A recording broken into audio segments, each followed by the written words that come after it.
The figure must drive them away from paradise. From paradise now, get you hence! You'll have to change your residence.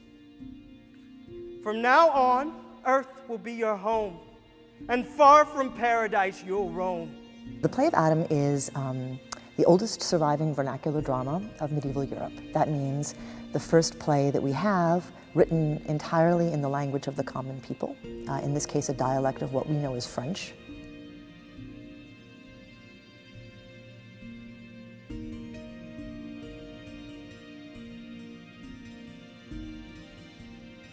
It is a play that dramatizes different stories from the Bible, as well as additional information that's not included specifically in the biblical text, but is done so for the sake of bringing together a community around certain ideas and themes, domestic issues, issues dealing with work and agriculture and power and society. For example, in our show, from the very beginning, we see a great emphasis on Eve and her femininity, things about her education, her intelligence, her ability to understand good from evil, right from wrong, and the desire that a woman in this period might have towards attaining greater power and greater influence in her community. My eyes are clear, my sight intense. I feel like God omnipotent. Whate'er has been, whate'er will be, all this I know, I've mastery. The sacred history is basically just a vehicle for dealing with whatever the community is trying to deal with. It's not an accident that this play is coming in the middle of the 12th century. It's a time in European history where there's a population explosion. New towns are cropping up all over medieval Europe. Trade routes are connecting towns. And so the play is staging of, for example, the relationship between Adam and Eve really becomes a relationship about what is women's role in this new world, but also men's crisis of masculinity. Like, you know, I can't have my wife having, you know, agency and power because that will take away from my own power in the society. So what the audience is seeing when they come to see the play of Adam is a play about a story that they know, but it also becomes a story about their lives and the kind of really tough ethical, moral, personal choices that they're facing in this world. Issues of generosity and citizenship and who is responsible for supporting the needy people in society. You know, it's really kind of amazing how, again, very specific to the 12th century, but very timeless and also, once again, fascinatingly relevant for our own day. I'll give a lamb, the best and from the fairest dam that I can find within the fold. I'll offer that, I'll not withhold. Medieval theater was looking to take those stories that people already know and make them big and lifelike and exciting for their audiences who were illiterate, actually couldn't read the Bible, so this was their way to learn the Bible. So it was fun to take what we've learned about contemporary theater and switch it and make it big and exciting and like a big story the whole time. It's very expressive with the arms and gestures, and you know, and how we're trained. It's like that's indicating, so don't do that, you know. But how they used to do it, it was very expressive, and everything was kind of grand, and so just letting go, to be able to take on that time and be in that period was kind of freeing.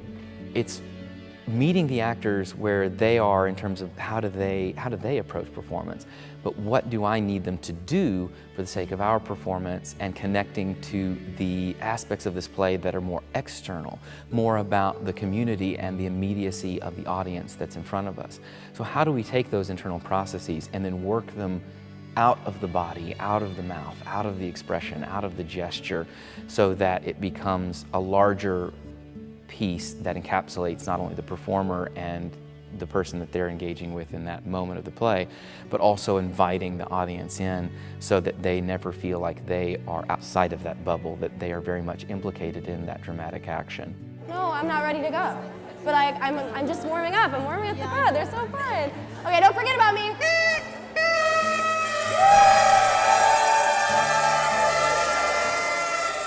The language of the play is in French, as I mentioned. And it's also in rhyming couplets and quatrains. So it has a very kind of charming, sing-songy rhyme scheme. The stage directions of the play are in Latin, however. And the reason for that is not clear. I suspect that it's because the play is trying to do something really edgy and different with the biblical story. The French of the play is very slangy. And I tried to really capture that in my translation. And I think having the stage directions in Latin and having liturgical chant in Latin throughout the play, I think was a way for the playwright to give the play a kind of gravitas and respectability that it might have lacked if it had just the French. From your own side, I made her too. So she's not strange, she's part of you. So govern her with your reason. Between you be there no treason, but greatest love and care profound, for that should be the marriage bound. I was like, what can be better than Times Square and seeing New York City? And then we walk into the Cloisters and I go, oh, this. So the Met Cloisters is the medieval branch of the Metropolitan Museum of Art in New York City. It's a complex of buildings that were built in the late 1920s.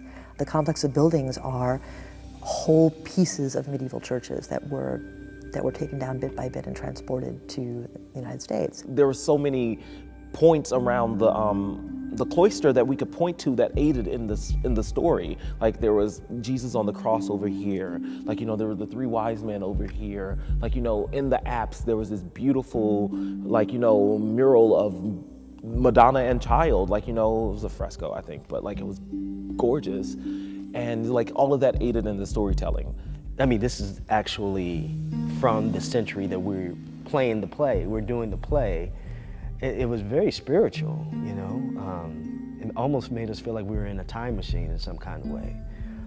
But seeing all the artifacts, and that also helped me on how these actors back in this, in the century, how they did these performances and how it was a big deal. The play itself asks for specific chants. These chants are found in antiphonaries, which are collections of antiphons all over Europe. And the music that I ended up creating is more or less just copying some of the antiphons and reducing them in size so that I adjusted them to the lyrics that Carol gave me because she translated them into English. But it was a known corpus of music. And he breathed in his face the breath of his own living soul.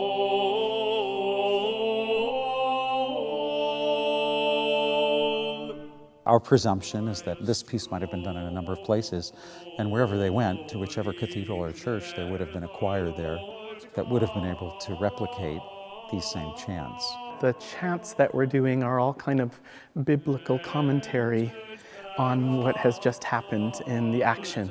So it's kind of slows everything down a little bit and really allows us to feel the kind of drama in the situation that's happened. The instrumental music, I think, helps provide a very nice atmosphere for the show. Trying to put yourself back in the Middle Ages is not an easy thing to do as a modern person. And so if we can provide a sound world, I think that helps people get into the mindset and the period. When you first hear medieval drama, you go, oh, okay, it's gonna be long and stingy and boring. And then you walk in and people have come up to me and said, that was so funny. Medieval drama can be funny or serious, or they tell the same stories that we tell now. Cain, where's your brother? Where's Abel? Have you begun now to rebel? Against me you begin to strive. Show me your brother is alive. Very early on, one of the decisions that we made was that we don't want this to be a museum piece, despite the fact that we're going to present it in a museum and then also bring it to a church as well. We don't want it to feel stiff, turgid, or antique.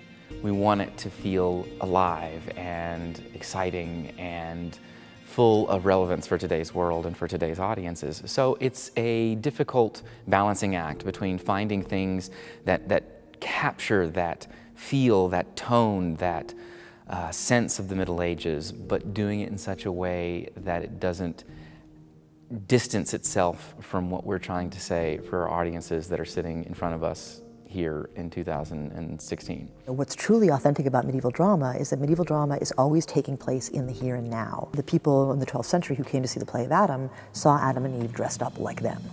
You know, there wasn't this historical distancing. And so, so a truly authentic production of a medieval play wouldn't even have medieval costumes. It would have people just being contemporary with one another. So for me, that's the real authenticity, is to remind people that these people were every bit as intelligent, complex, psychologically rich as we are. And so again, a truly authentic production shows people that, and I really think we've done that.